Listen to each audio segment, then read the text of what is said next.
again with Marc Victor from Attorneys for Freedom, and today we had one that Marc first saw and went, oh my, what? Oh my goodness, are you kidding me? I still feel that way. Yeah, so I want you to go watch it. It is the video of the cell phone store where the guy walks in as an armed robber. The clerk waits his turn, gets a counter ambush on, and then empties the magazine in the guy. 16 rounds he put in him. I'm pretty sure he was carrying Glock 19. Marc's not super happy about some of those rounds, so let's talk about it. All right, Marc, so your first reaction on seeing that was, oh my gosh, that was clearly excessive and he's going to get charged. Yeah, I think the first part's also interesting, right? Because we don't have any sound on this one. At least I didn't hear any sound on it. So I certainly wouldn't want people to take from this that you walk in the store with a gun and somebody gets to shoot at you, right? So you need something to me a little bit more than that. So I'm going to assume that, because I haven't talked to these people, so I'm going to assume that there was something in that transaction that communicated to the guy behind the guy in the chair, the guy that was minding the store, this is a robbery. I'm here to rob the store, right? So he threw the bag at him, from what the news story said. He walks in, throws the bag at him, and says, give me the money, with a gun in his hand. Okay, so, right, because we want to make it clear that just because somebody is carrying a firearm doesn't necessarily mean that there's any kind of a threat, right? I mean, that you have a right to carry a firearm in most places. Usually not in hand, though. Well, different states have different rules. Okay. So let's just say, on your...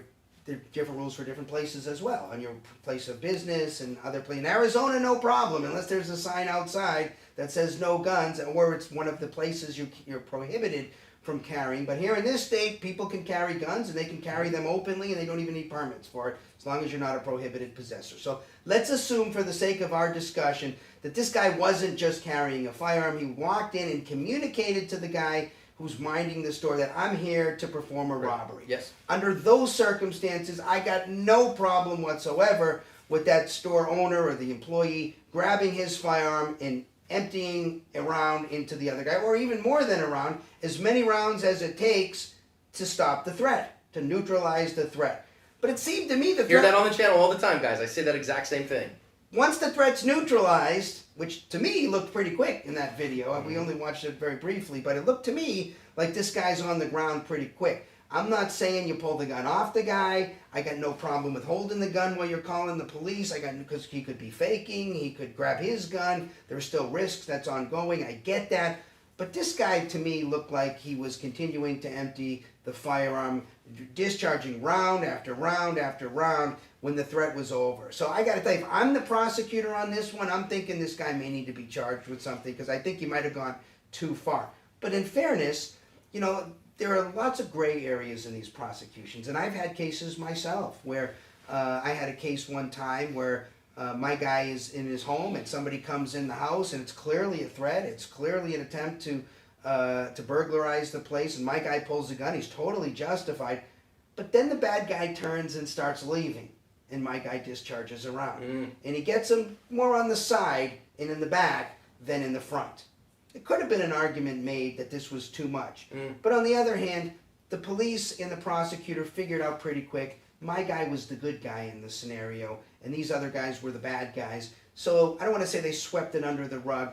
They gave him a little bit of extra play on that. Tie goes to the runner, as it were. Tie goes to the runner. Same with this one, maybe. This guy minding the store, he's minding his own business. Bad guy walks in, I'm here to rob the store, I got a gun in hand, he's clearly a thug.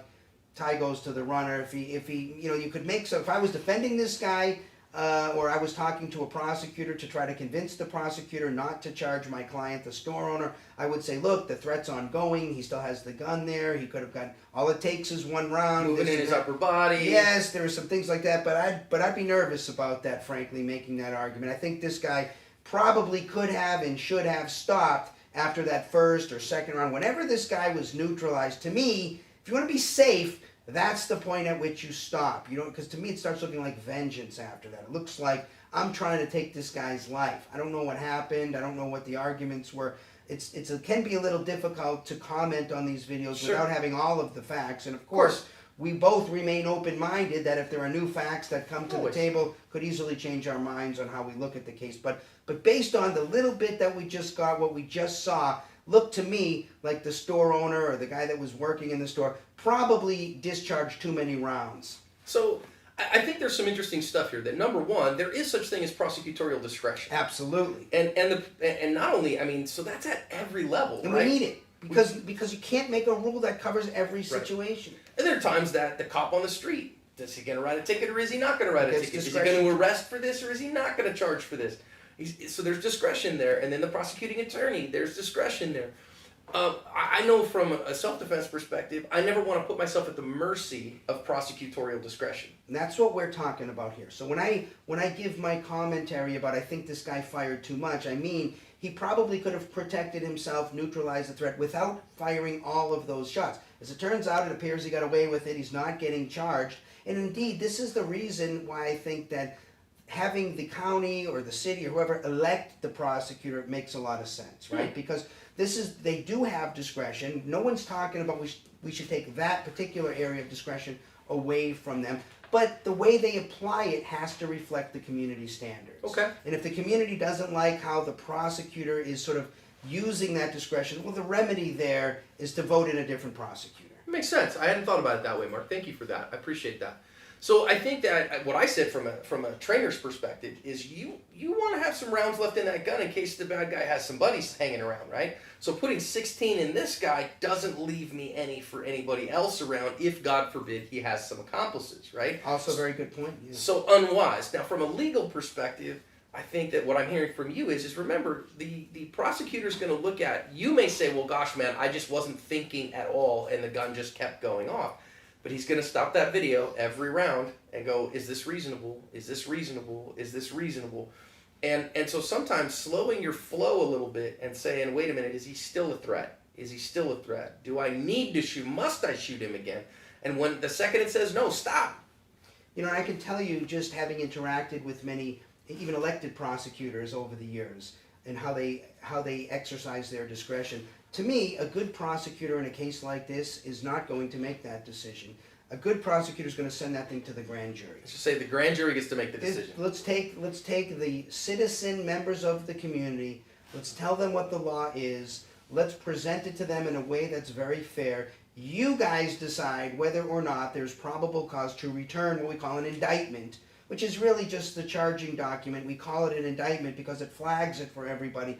This comes from the grand jury. And to me, this is exactly the kind of case you want to send to the grand jury. Let them look at it. Let them decide if by the community standards, this guy used too much force. But like you were saying before, I want to set the stage so whether the prosecutor decides or the grand jury decides, I want to be as close to the side of no charges as possible. And really what I care about is protecting myself and neutralizing the threat. I think this guy could have had that done in far fewer shots, not even reaching the tactical question that you very correctly point out, that there may be other people out there. He may have buddies coming right up behind him. So putting that aside, I think that you can accomplish what you need to accomplish, which is stop this guy, neutralize the threat, without getting closer to availing yourself, hopefully, of the good nature of the prosecutor discretion or the members of the grand jury.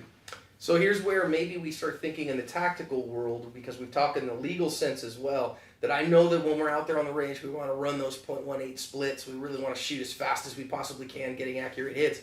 But sometimes in the real world, we got to throttle that back enough that we can engage our brain enough that we're still making good decisions with a gun in our hand.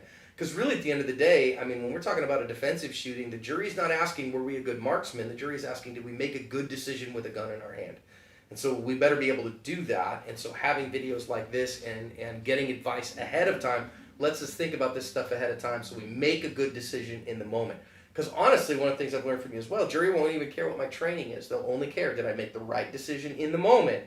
And if I don't, then I'm accountable for that. Yeah, I'm not even entirely sure it's relevant that you've had a bunch of training. Yeah. You know, and I would probably try to keep that away from the jury. Why do they even need to know about that? The question is, did this person act as a reasonable person, and those under the particularities of this circumstance, did they act within the realm of reasonableness? And I would always say, not necessarily the best thing to do, not maybe what you would do, but what sort of a hypothetical reasonable person in the community would do. Is what this guy did outside the realm of reasonableness? I'm not sure I can say that, right? No, because I don't think so. Somebody walks in, flashes a gun, and says, put the money in the bag or whatever. You know, your heart's beating, adrenaline is flowing, you've got this reaction going on with your fingers, and you're discharging rounds. I can't say 100% it's unreasonable. I'm just saying if you can sort of put the brakes on and make it better, make it easy for your defense attorney, right? On behalf of all the defense attorneys, make it easy for us folks. Use the minimal amount of force that's reasonably necessary to repel the attack, and then stop right there. Awesome. Mark, thanks for the advice. Thanks for having me.